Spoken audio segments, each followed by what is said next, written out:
What is up, everybody? Aaron Strand here with a project update for Withdrawal. I'm not on my usual microphone, so this may sound a little different than a normal podcast. I'm on a field mic, and that is because we are 4 days out from starting production on this movie. I am exhausted. um, I am. I've gone through I've gone through a whole gamut of emotions. If you can't tell, I'm not even going to be able to edit this piece of audio, but I committed to doing this podcast and I want to get something out. I wasn't able to get out something last week, so I just wanted to come in and give a quick kind of top of the head update, um, improvisation for you guys, to anyone who's interested. We're 4 days out. We start shooting on Tuesday. The shooting schedule has been locked. The crew is locked. The cast is locked. We are ready to go. I am so overwhelmed with gratitude for the way that people have been working on this project. Whether it's Emily, who you met on a previous episode, who drove all the way down from DC. She's here. She's been putting in hours of work, going to locations, scouting things out, doing all of this amazing prep work. She's been driving back and forth between Athens and Atlanta, which is just amazing. Our producer, Jonathan, who you will meet in full in a future episode, who has just continued to cross so many T's and dot so many I's and take care of things. Our AD, Scout Smith, has come in and really gotten things organized. She has a streamlined communication. She has brought over a ton of experience, and just a real amazing independent spirit from her own productions that she does, it's just fantastic. So we're in a really good position here. I am so fortunate. I feel so fortunate to work with such amazing people. I'll shout out to my mother, who has I'm just so grateful. She's taking care of food for the production. She has been just incredibly helpful with all kinds of things. My mother-in-law, who has helped us with our primary location. Of course, my wife, Shub, who has just been so supportive. I mean, it's just it really takes, it takes a village to make a film, but it's not just the cast and crew. I mean, your family is I just feel so incredibly lucky, and that's on. I don't know if that's necessarily helpful, but I guess the biggest thing with that is that it's really hard to hold gratitude in space, and I try to practice it. I try to tell people how grateful I am, but sometimes that gratitude turns over into guilt. And honestly, for most of my life, I've responded to the generosity of others with a feeling of guilt, with a feeling of discomfort of having other people do nice things for me. And then it makes me, not grateful or not vocalizing of that gratitude. That guilt makes me hide away from asking other people for help. It makes me hide away from seeking the help of others, and then that keeps me isolated, and that keeps me from not making films, because you need to ask other people for help to make films. So I guess if I can share anything about this aspect, it's that accepting the generosity of others and honoring it can sometimes be a really tricky thing, and that's definitely been a part of this journey now. So where we're at, we don't have any existential threats hanging over this shoot, other than, the resurgence of COVID, which is, the numbers have been going up. It's something that we've been tracking, and it's something that we're going to have to pay more attention to than I had initially thought, over the last few months. I guess that is a bit of an existential threat, which I feel pretty powerless over. We're going to control what we can control. and institute a more stringent testing policy. But other than that, as far as existential threats that are within our control, we don't really have any like major oversights right now. There's a lot of paperwork that needs to be done. There's a lot of prop stuff that still needs to be done. We are having our like full crew location scout tomorrow, or I guess when this episode drops, that'll be what we're doing that day. But we're in a really, really good spot where we aren't having to pull a rabbit out of our hat last minute, which is something that I'm really happy about. I just want to say some of the things that we've been doing this week or the last like 2 weeks to get ready for this. Some of you may have seen on our Instagram that our DP, Emily Marquet, came down to Georgia having just purchased a new 16 millimeter Bolex camera. Well, it's an old camera, but it's new to her. And she kind of threw that into the mix, willingly said, hey, I'm going to get this 16 millimeter camera. Would you like to potentially experiment with a little 16 millimeter film? And it's so funny because the day before, Jonathan had pitched an idea of me of like, wouldn't it be cool if we had this shot in 16 millimeter film? And I, of course, looked at him and was like, Jonathan, we're not renting a 16 millimeter film camera. Okay. That's not in the budget. And then literally that night, Emily texted me and was like, so what do you think about 16 millimeter films? I took a screenshot of the text, sent it to Jonathan, was like, dude, I think you manifested this. Anyway, she has this camera. We did a test run. The test was a little mixed. The good news is that the camera is working fantastically for being a vintage piece of equipment. The motor's running correctly. The film's feeding correctly. There's no light getting into the camera.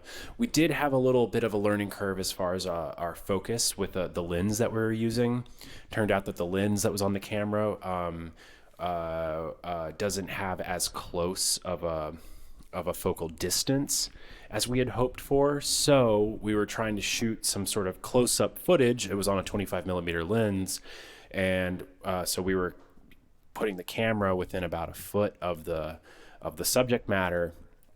And when we got the film developed and checked the footage, like everything was soft. So that was sort of a kind of a mixed bag. Okay, camera's working properly, but we're a little unsure about this lens. And of course, the thing with this being on 16 millimeter film is that, you have to shoot it, bring it to the lab, get it developed, and all of that, costs more money than it would on a digital camera. So also shout out Kodak Film Lab here in Atlanta for a really fast and affordable film developing experience and a really quick turnaround time.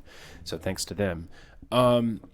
So what we're going to do is we're encouraged enough by the success of the camera that we think we can still shoot the few shots that we had planned to do on 16 mil. It's actually Super 16. But we are also going to shoot it on, we're going to have to double up those takes on digital as well, just to cover our asses in case, something funky happens again with the lens or our focus is soft. I honestly don't mind a little bit of soft focus. Like this whole film is supposed to feel textured and have that documentary style.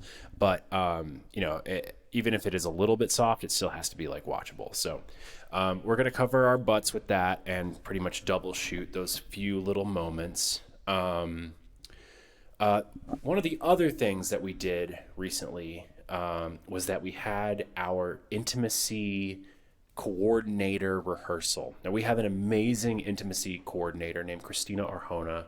I'm so fortunate to have her on this project. She's awesome. She was on a panel at the Atlanta Film Festival talking about set safety, talking about what it means to work with an intimacy coordinator. I had never worked with one before. I never worked with one as an actor, and I definitely never worked with one as a director. And honestly, I really didn't know what to expect. This is an aspect of the business that has been changing for me. Something that I want to keep up with, something that I understand is important, but I also, the unknown is, something that you just it is unknown. You don't know. Hey, I didn't really know how to do it.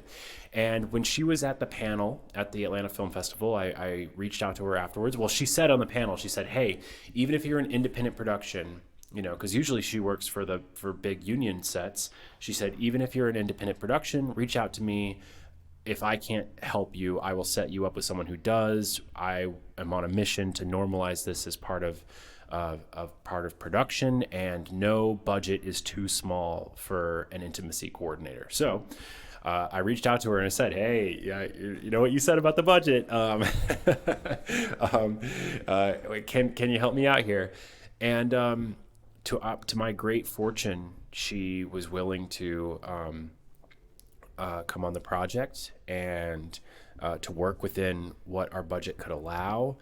And so we had a rehearsal where we talked through the intimacy elements, and to see Christina work was just a joy within that space. She had reached out to the actors beforehand. She had read through the whole script, marking all the potential areas where conversations around intimacy between actors, whether they were, sort of a love scene, or whether there was a questionable bit of like, well, how much clothing is this person wearing right now?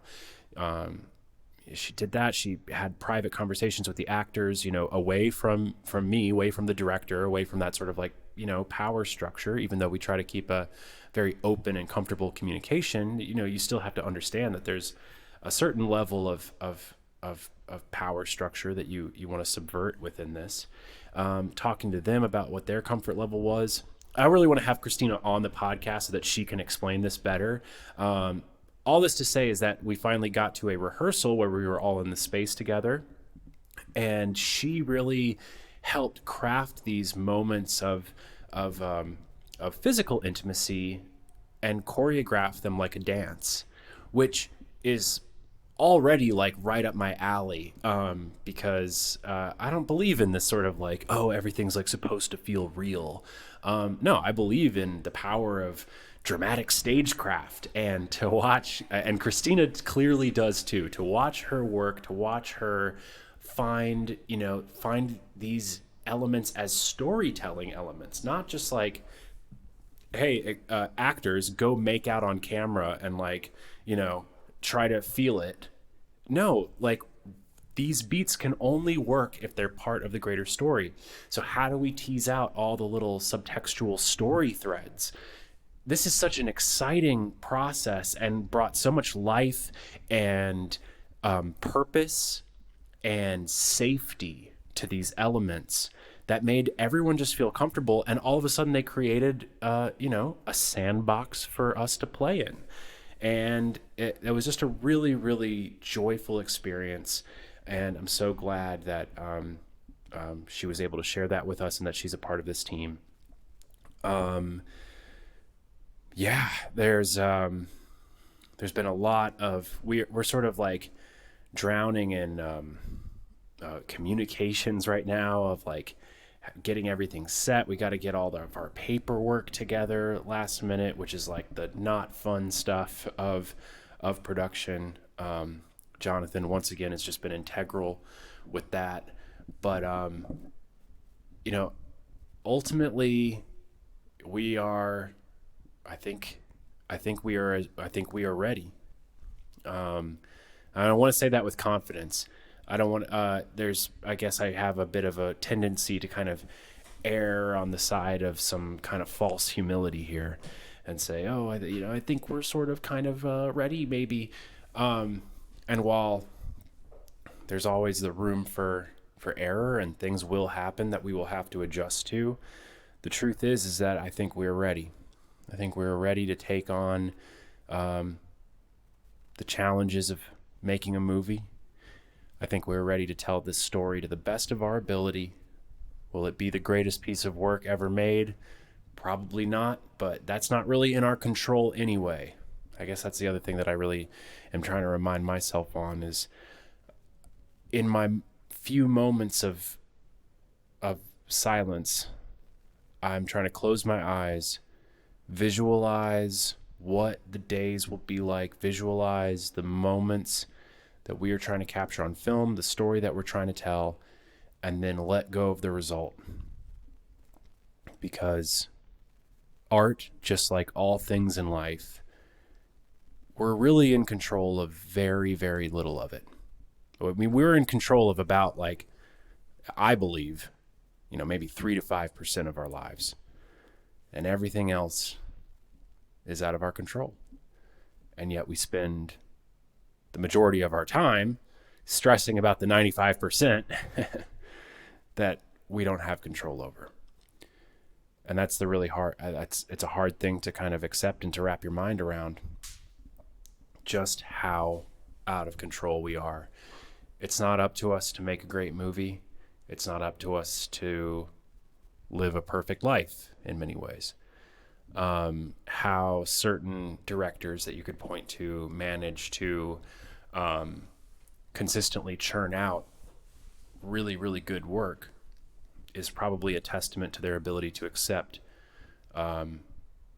variable change as it happens on their projects, and their willingness to kind of turn it over to the 95% of life that we don't control,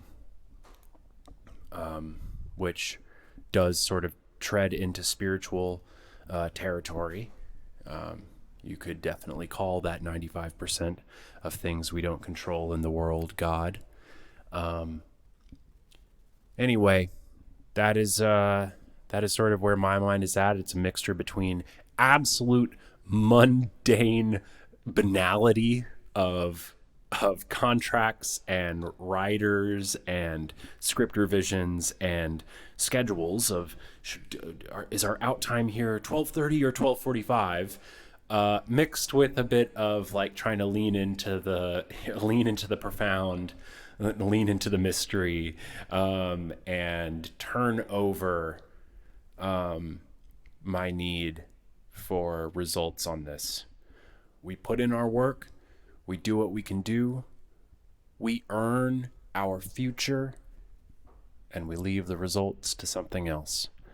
I'm going to be posting a lot more stuff on the Withdrawal Instagram page, probably after next week. I have no idea if I'm going to be able to get a podcast out next week. Probably won't, but maybe I'll do another little production update like this, just a little shorty of a report from on set. And then once we wrap on Saturday, September 2nd, I will get back with some full-length episodes. I've got some amazing guests all lined up for you guys that I think you're really going to like. And follow us at Withdrawal Film on Instagram, of course, at Behind the Slate Pod. If you have any questions, you can email me behindtheslatepod@gmail.com. That's behindtheslatepod@gmail.com. And until next time, that's a wrap.